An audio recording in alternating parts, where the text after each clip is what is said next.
ñu jox ko keneen mu am nu mu demee ba léegi mu mën a taxaw di prédire que ne en 2020 il y aura un Sénégal catastrophique loolu yéeneem la parce que en réalité lu tax ma ne yéeneem la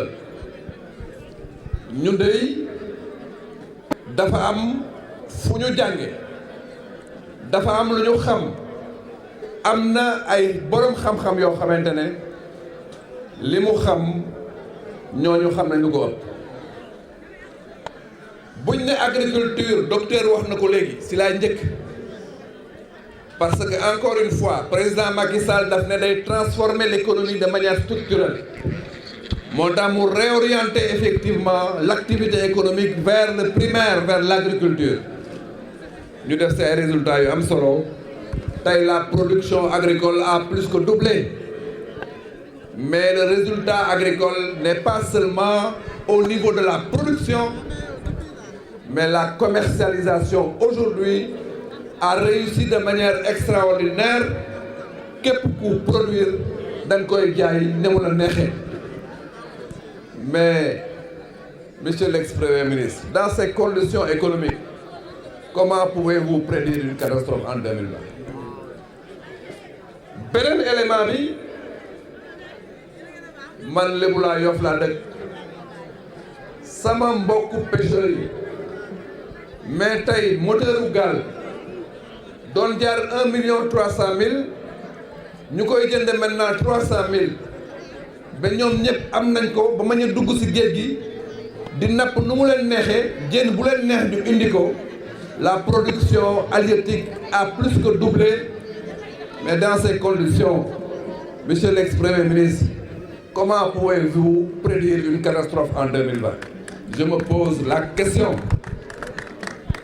Mané, on avait très peu d'accès dans les zones de production. Avec le PUDC, faut des pistes de production, des routes, des voies d'accès, de telle sorte que l'ensemble des zones de production du pays sont interconnectées aux villes. Production est écoulée normalement.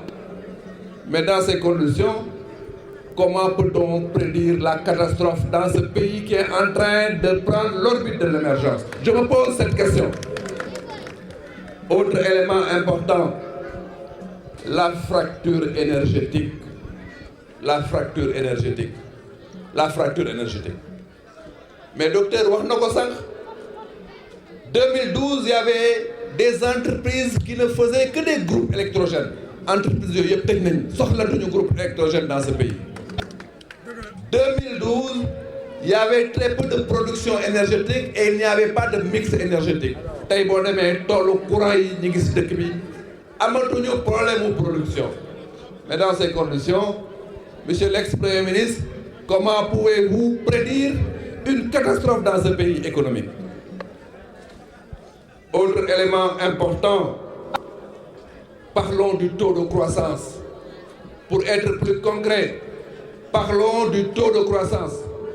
Vous dites que la croissance ne se mange pas, mais oui, moi je dis que la croissance se mange. Parce que les déterminants de la croissance sont les éléments qui fondent notre quotidien.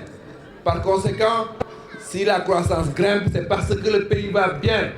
Une croissance qui quitte 2% pour se stabiliser à 7% et qui progresse, comment un ex-premier ministre qui de surcroît se dit économiste peut-il prédire une catastrophe dans ce pays? Je dis non. Autre élément important, c'est le budget de l'État. Nous avons trouvé un budget de 2 000 milliards. Notre budget est aujourd'hui supérieur à 4 000 milliards. Pendant que la pression fiscale n'a pas augmenté, c'est parce que nous faisons de bons résultats au plan économique. Mais comment un ex-premier ministre peut se permettre de parler de catastrophe en 2020? Non, il n'y aura pas de catastrophe en 2020. Il n'y aura pas de catastrophe parce que le président Macky Sall a remarquablement gagné les élections, 58%. Et dans sa maturité, dans sa clairvoyance, dans son sens de responsabilité, a appelé les Sénégalais au dialogue national. Il n'y aura pas de catastrophe. Le pays va bien au plan économique et le dialogue est en train de s'installer pour mettre en place les bases de la stabilité politique pour nous installer définitivement sur l'orbite de l'émergence. Il n'y aura pas de catastrophe. Donc, Monsieur l'ex-Premier ministre a fait une erreur manifeste d'appréciation. Mais quand une erreur est volontaire, quand une erreur est tirée d'un certain sens très surprenant de... Je n'ose même pas sortir ce mot. Mais je demande à ce qu'il soit plus serein dans sa prise de position. Les personnes qui sont en face de lui sont des Sénégalais du peuple, sont des Sénégalais qui ne sont pas nés avec la cuillère dans la bouche, sont des Sénégalais de la pêche, de l'agriculture, de l'élevage, sont des Sénégalais qui ont fait le mouvement Nawetan, sont des Sénégalais qui ont joué dans la rue sans sandales. Ce sont ces Sénégalais qui aujourd'hui ont la responsabilité de ce pays et qui savent où se situent effectivement les urgences et les préoccupations des peuples sénégalais. Donc, nous lui demandons de savoir raison garder et de ne pas affoler les populations parce qu'en réalité, il ne fait que tirer cela de sa propre imagination parce que c'est ça qu'il veut. Mais ce Sénégal que nous avons sera un Sénégal bientôt pétrolier, un Sénégal gazier, un Sénégal qui s'installe de manière définitive sur l'orbite de l'émergence. Voilà la réponse que la convergence des cadres apporte à l'ex-Premier ministre qui aujourd'hui est dans une tentative de manipulation de l'opinion qui ne passera pas. Je vous remercie.